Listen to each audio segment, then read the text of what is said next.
Boa noite a todos, né? Vamos mais para um vídeo do canal Marcionita. O nome do nosso vídeo: o que é necessário para se herdar a vida eterna? Esse tema ele parece até simples, fácil, e na realidade ele é simples e fácil de ser respondido a partir do momento que você saiba toda a verdade sobre o Evangelho e sobre a salvação. Bom, nós temos o Velho Testamento e o Novo Testamento. Bom, a salvação no Velho Testamento, como é que seria? Existiria realmente lá no Velho Testamento uma promessa de vida eterna nos céus? Acredito que não, né? Vamos lá, a salvação no Velho Testamento era para todo aquele que guardasse a lei de Jeová. Viveria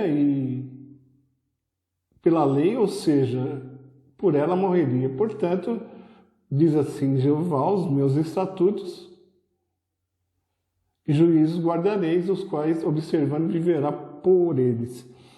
Porém, a promessa que tem no Velho Testamento não é de vida eterna nos céus, mas sim uma vida boa, com prosperidade aqui na terra, feita por Jeová para aqueles que ele amava, né? Porque ele é bipolar, uma hora ele diz que ama e uma hora ele diz que odeia. Amei Jacó e odiei Esaú, né? Então, para aqueles que ele ama, né? Há uma promessa de vida melhor aqui na terra, né? Em Deuteronômio 32, 39, é bem fixada qual é a premissa desse Deus. Ele diz: vede que agora eu sou, não há nenhum Deus comigo, eu mato, eu firo, eu faço viver, e não há ninguém que escape das minhas mãos. Então, ele fez a humanidade justamente para ele poder manipulá-la, né?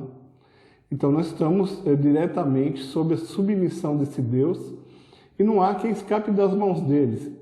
É ele que dá a cura, ele que dá a doença, ele que mata e ele que revive. Portanto, nós estamos aqui, infelizmente, num lugar, um planeta prisão. Ou seja, nós estamos aprisionados aqui, porque ele diz: eu mato, eu firo, não há ninguém que escape das minhas mãos.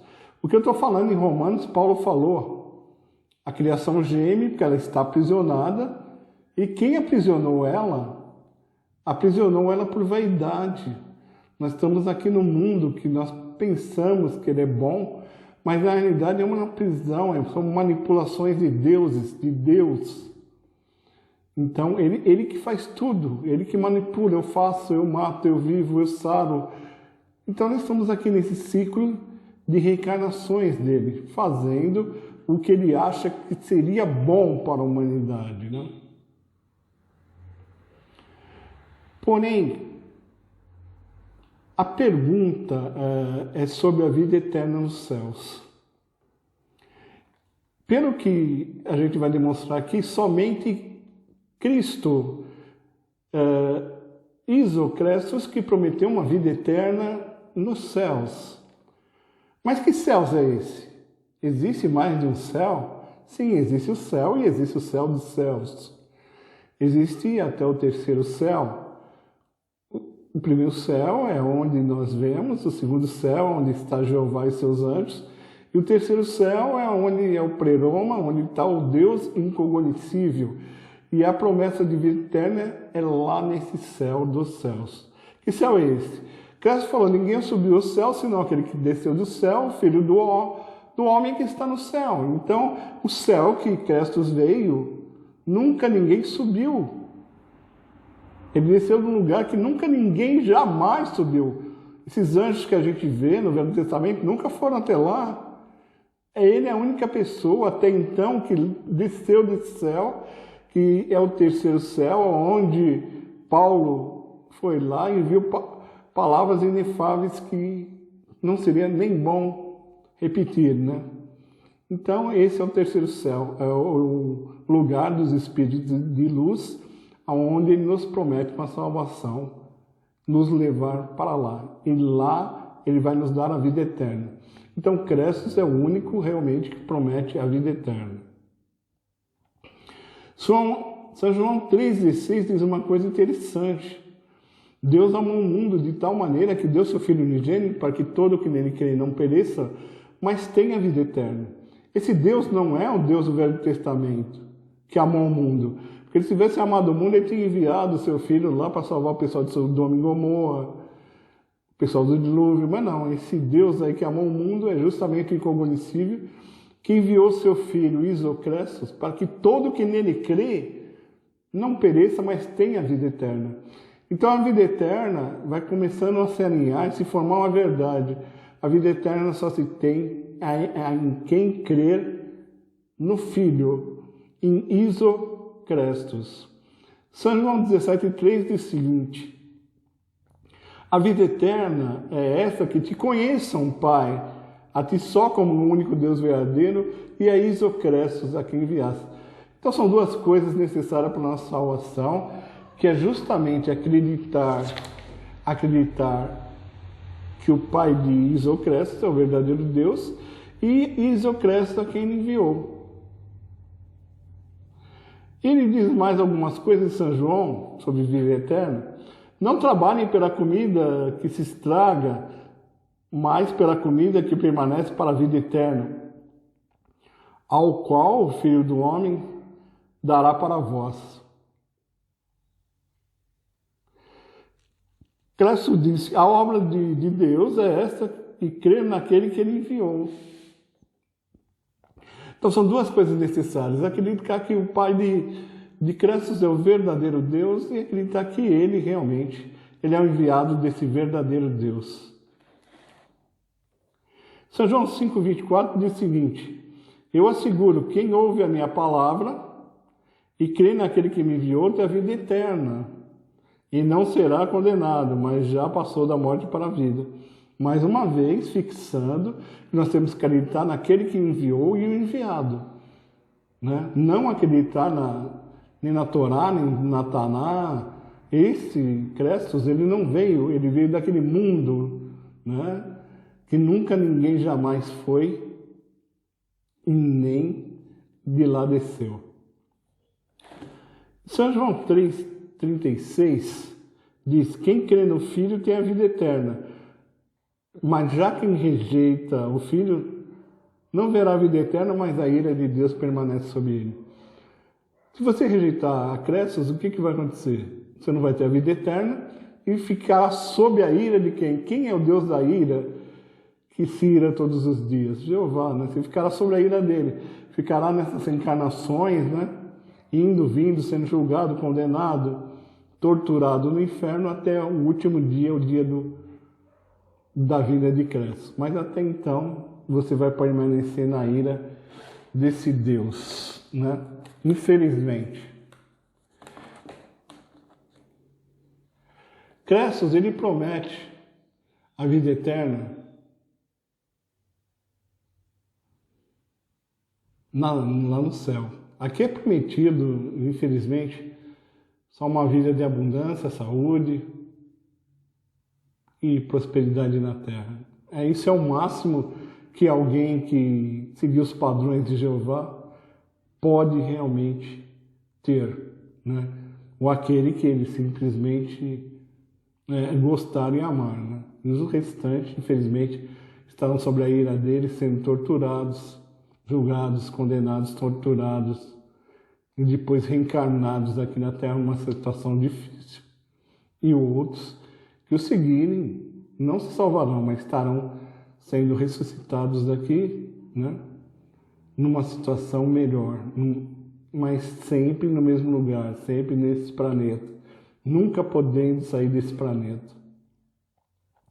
João 6, 39 e 40. Porque a vontade de meu Pai é que todo aquele que olhar para o Filho e nele crer tenha a vida eterna, e eu ressuscitarei no último dia. Mais uma confirmação. Tem que acreditar no Deus Pai, o Deus incognoscível, e no seu Filho.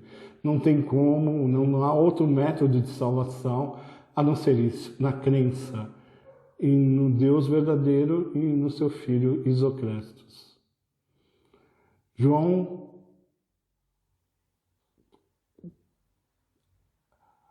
10 diz: as minhas ovelhas ouvem a minha voz, e eu as conheço, e elas me seguem, e eu lhe darei a vida eterna, e elas jamais perecerão. Essa é a promessa.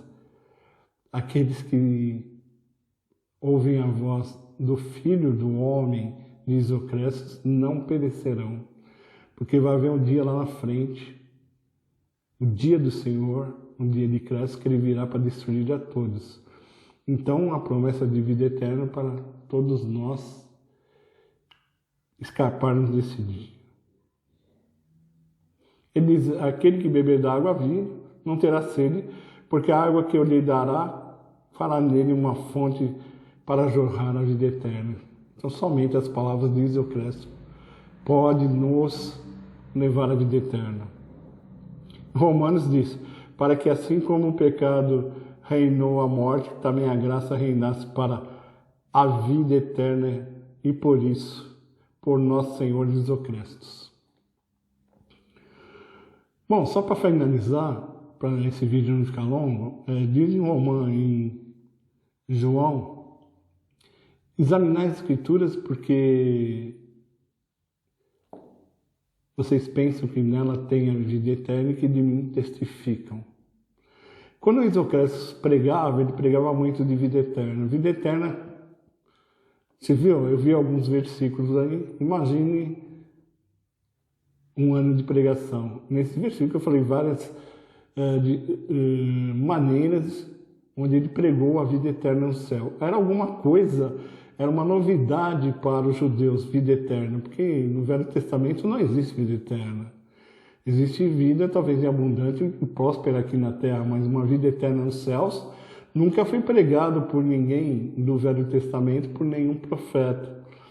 Então, quando Cristo ele pregava sobre vida eterna, os judeus, os escribas, ficavam com a orelha em pé. Poxa, mas vida eterna, isso não tem na Torá nem na Taná, né? E quando viu também Isocrestos, né, fazendo aquele ministério de curando os enfermos, falando com prostituta, com ladrão, falando com pobre, não coincidia com o perfil do Messias que eles queriam que viesse, né? Então, numa dessa passagem, quando ele talvez estava pregando sobre a vida eterna, esse pessoal começou a examinar as Escrituras, que é a Torá, a Taná, talvez, naquela época a Septuaginta.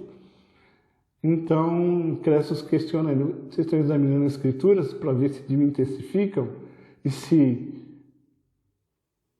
há vida eterna nela? Porque ele sabia que na Torá, ou na Taná, não tinha nem vida eterna e nem dele que testificava.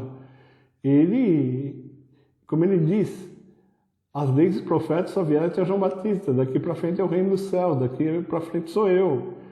Eu não venho pregar nem Torá nem Taná, eu venho pregar uma mensagem do reino dos céus, né? Aí ele termina falando, vocês estão examinando, faz isso, faz aquilo, mas querer vir até mim, querer ter vida até mim, para ter vida vocês não querem. Então é justamente isso.